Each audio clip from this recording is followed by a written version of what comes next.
Isang magandang umaga mga kababayan. Nagbabalik muli ang inyong lingkod, Sir Co-op. Naku mga kababayan etong bloodbath na sinasabi ni VP Sara Duterte, pinaghahandaan na ngayon nitong mga kalaban sa politika mga kababayan dahil sila ay takot. Takot sila na sa mga susunod pang mga gagawin or hakbang ng ating Vice President Sara Duterte. Kaya ang ginagawa nila ngayon mga kababayan ay naghahanda. Abay, proud na proud pa sila itong babaeng ito na kung saan kauna-unahang naging spokesperson sa Kongreso. Isipin niyo yan Yan ang bagong Pilipinas. Bagong Pilipinas, bagong likha. Ang problema, wala namang tumama. Ito na po mga kababayan natin. Itinalaga po itong si Attorney Princess Abante mga kababayan bilang bagong spokesperson diyan sa Kongreso. Ito lang mga kababayan Nung hindi pa sinabi ni Ma'am Sara na magkakaroon ng bloodbath, umiikot si Ma'am Sara doon sa mga ibang lugar sa Luzon, Visayas at Mindanao at naisali nga diyan mismo sa Manila, no? Diyan sa may distrito ni ni Abante mga kababayan at para bang tinamaan sila doon sa mga binitawang salita ni Ma'am Sara Duterte. Totoo naman talaga yun.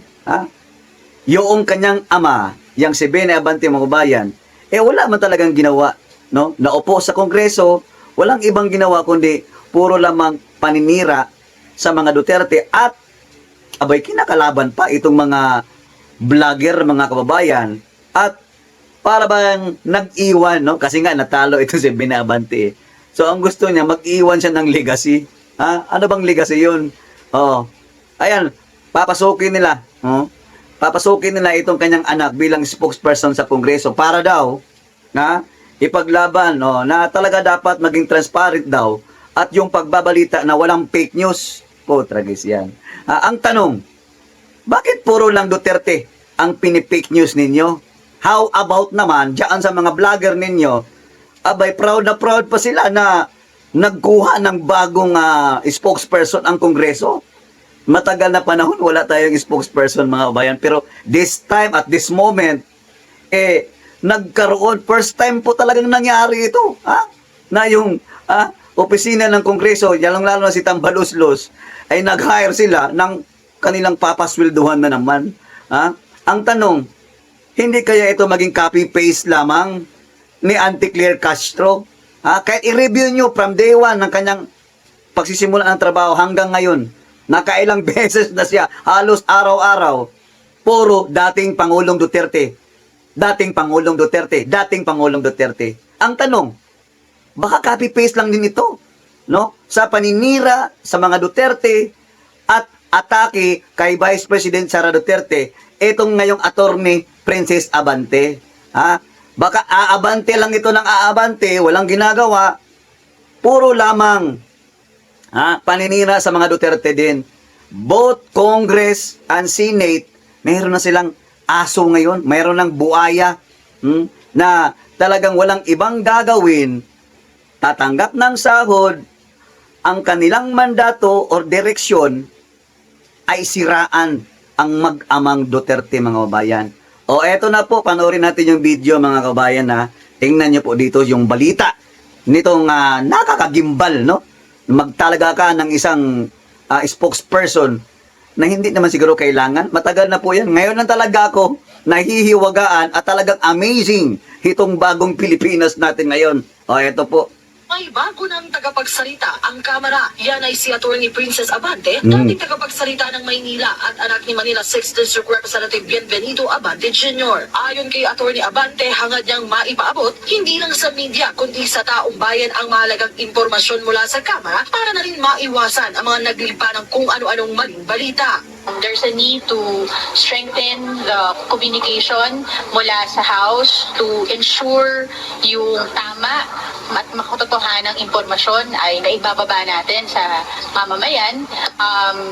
Ayaw talaga natin ng fake news, no? Kaya kailangan mas maging maayos yung mga pagpapaliwanag natin ng mga polisiya na binabalangkas ng Kongreso ngayon. Sa susunod na linggo, balik sesyon na ang Kamara at inaasang ipagpapatuloy na rin ng mga kongresista ang malalaki nilang pagdinig tulad ng House Squad Committee at Tri-Committee hearings. Melalas Moras para sa Pambansang TV. So ayun nga mga kabayan, no? So nagtalaga sila ng isang bagong, no, papaswelduhan nitong sa katauhan ni Attorney Princess Abante mga kabayan bilang bagong spokesperson ng Kongreso. Ang tanong, gaano ka-effective ito? Ha? Paano gagalaw ang Kongreso, no? Ito ba'y magiging parehas lamang ni Claire Castro na walang ibang gagawin talaga kundi magbabalita, magbibigay ng press con, mali-mali naman ang nakikita niya kasi bulag sa katotohanan.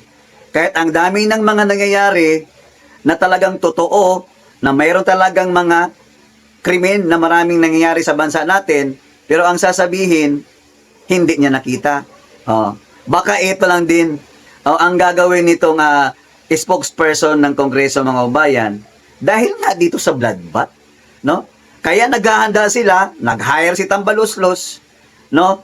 Kahit patapos na po yung 19th Congress, mag-uumpisa na po sa 20th Congress, baka nga ito ay paghahanda, no? Dahil sa nalalapit na pangangamba, dahil sa laban ni BP Sara Duterte patungkol dyan sa bloodbath mga kabayan natin.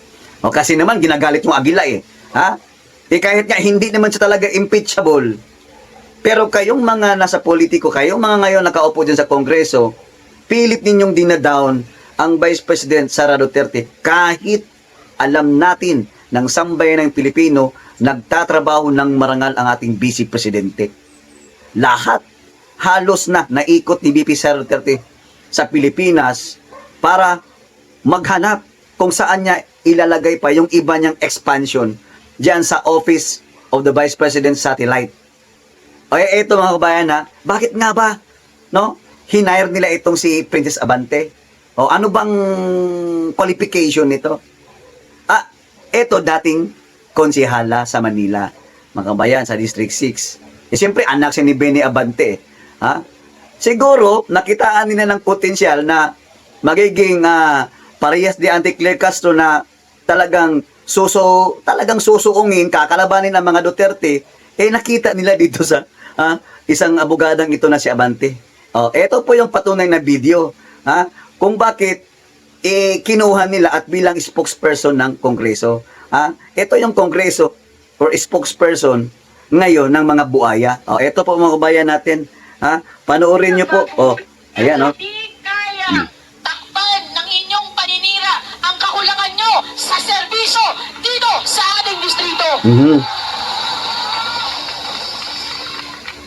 Hindi pa sila doon natigil. Galit si ate, Naghanap pa ng dayo. Dayo. Kala mo liga? May hugot? Paano hindi magkaroon ng hugot? Wala naman kasing ginagawa ang iyong ama, Puro kasabi, ganito ganyan, mayroong dumadayo dyan na isang, yung pinag-usapan nila, yan si BP Sara Duterte kasi nga, pumunta dyan, sinamahan si Isko Moreno. So ngayon, daldal ito, tingnan nyo. Dito, sa aming lungsod, tatayo ka sa aming distrito. Wala ka naman naambag sa mga buhay ng aming mga kadistrito. Wala daw ambag. Sigurado ka? Vice President of the Philippines? Sinasabi mong walang ambag sa inyong distrito? Bakit? Ang Manila ba? Gagalaw ba? Hanggang dyan lang sa lokal? Sigurado ka na ang Manila hindi suportado ni BP Sara Duterte? Talaga ba yan ang mga patunay na isang mga, yung mga pag-uutak ba na putol. Hanggang doon lang, meron nga itong pinamanahan, mana sa tatay niya. Ito tuloy tayo. Para bastusin, para sirahan ang aming congressman na dilingkod ng tapat at totoo na walang pinipiling panahon. Yung congressman na sinasabi niya, yung tatay niya, kung talagang maraming nagawa yung tatay mo dyan, sa lugar ninyo, sa distrito ninyo, bakit natalo? Ayun ang sagot, tuloy tayo. At para sa mga tao na hinayaan sa kanilang entablado tumayo ang isang bastos walang respeto. Tama lang na hindi ka naging presidente ng Pilipinas. Bastos daw si VP Sara Duterte. Ha? Sino ngayon yung bastos? Oh. Hindi kaya yung ama mo ang bastos? Tingnan natin.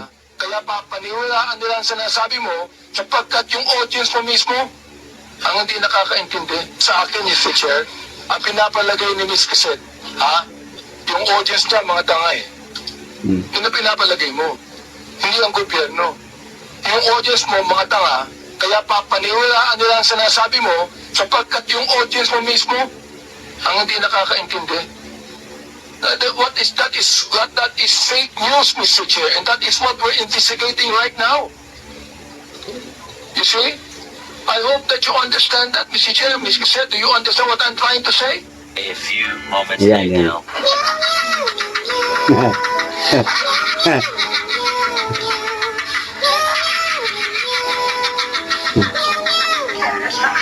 So ayun mga kababayan, no. Sinasabi niya na itong kanyang ama daw maraming ginagawa. Oo nga, maraming ginagawa. Maraming ginagawa dahil ang ipinaglalaban nila ay puro katarantaduhan diyan sa Tuwadcom, sa Tricom. Ha? Tingnan niyo ang nangyari. Ang taong bayan na mismo diyan sa Manila ang hindi talaga bumoto ng sulid sa inyong ama. Tapos ngayon sasabihin mo pa na yung presidente, sasabihin mo pa na si VP Sara Duterte, dapat lang hindi naging presidente. Bakit? Ha? Oh, kala ko attorney to. Kailan ba tumakbo si Sara Duterte ng presidente? Ha? Take note on the record. Kailan man po ay hindi tumakbo si VP Sara bilang presidente at hindi din siya natalo. Ha? Baka yung sinasabi mo, hindi siya tumakbo ng presidente. Kasi nga naman, nung pagkakataon na yun, talagang nag-decide pa sila. Kaya wag mong sabihin hindi naging presidente kasi hindi man talaga siya tumakbo ng presidente, ha? Ikaw naman, no? Kabago-bago mo pa lang, uupo ka pa lang, nakitaan ka ng tanga at bobo, ha? Kaya mga bayan natin, ako, ang prediction ko, ang nakita ko dyan mga bayan natin, ha? Na-anticipate ko na ito ay paghahanda ng Kongreso. Unang-una, hindi naman karapat-dapat magkaroon talaga ng spokesperson, Kasi this is the only first time na mangyari na magkaroon ng isang buaya, ng isang tagapagsalita. Ha?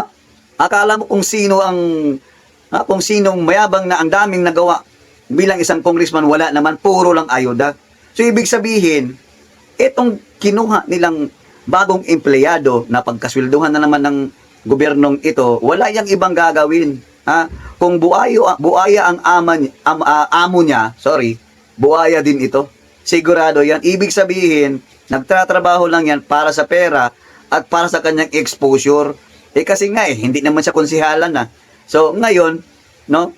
Kaya itong si Benny Abante talagang inirepresenta niya yung kanyang anak bilang tagapagsalita. Kaya nga siguro bumira ito doon sa isang rally diyan sa kampanya din sa Manila para magpapansin, no? At para makakuha ng paghanga ni Tambaluslos, mga kababayan natin. O hanggang dito na lamang po mga kababayan, na talagang nagwawala na sila at natataranta na sila dahil sa bloodbath ni Ma'am VP Sara Duterte. Maraming salamat and God bless us all. Bye!